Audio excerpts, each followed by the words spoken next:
Thank you, Dorien, for joining us.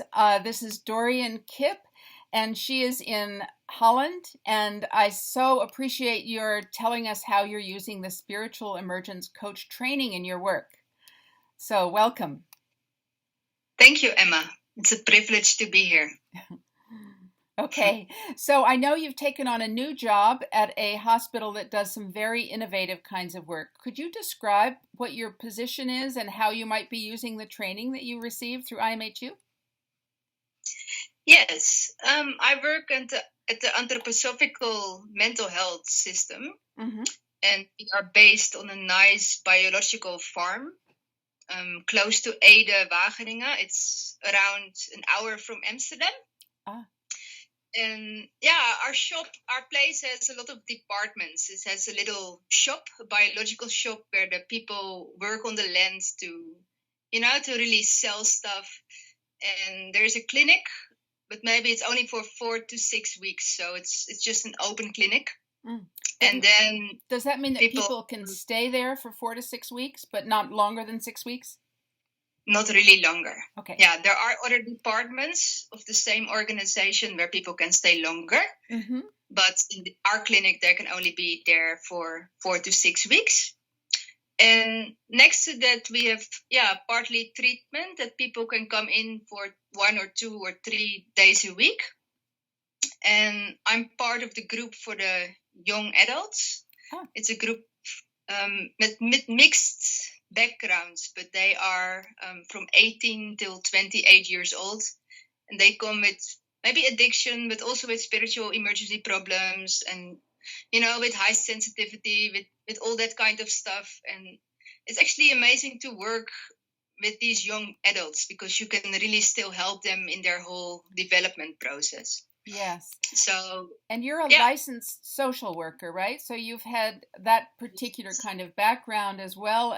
In addition, then your interest in spiritual emergence and emergency. Yeah, that's right.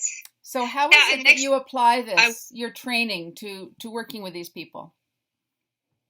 I work at this moment with a person who had a psychosis for 2 years ago.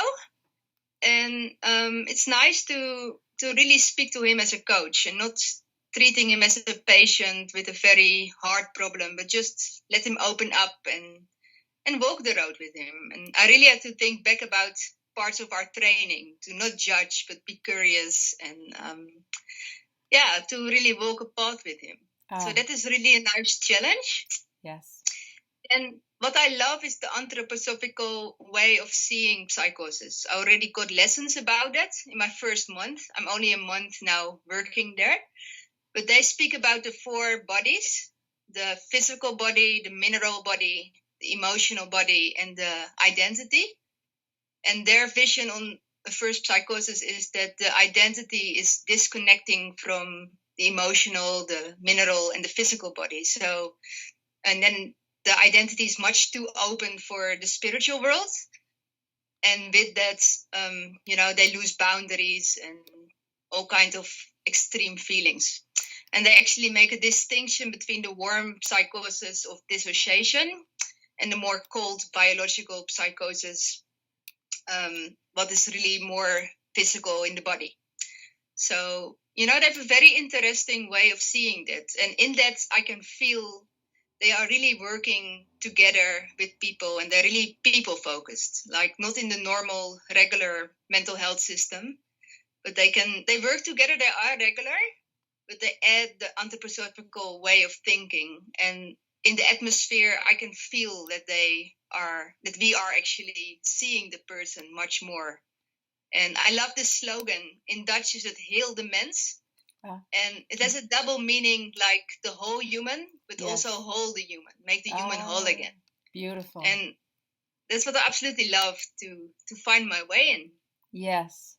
Well, I just think it's brilliant. What you're describing is completely brilliant, and I would feel completely in line with everything that you're speaking about. So I want to thank you so much for sharing, and if you would let me know maybe a book that would be an introduction to anthroposophical psychiatry, so something that people could read, and I'll post it along with your video. Okay? I will do so. Thank you so Thank you, much. Emma. It's been a pleasure to talk with you, and goodbye for now. Until the next time. Bye-bye.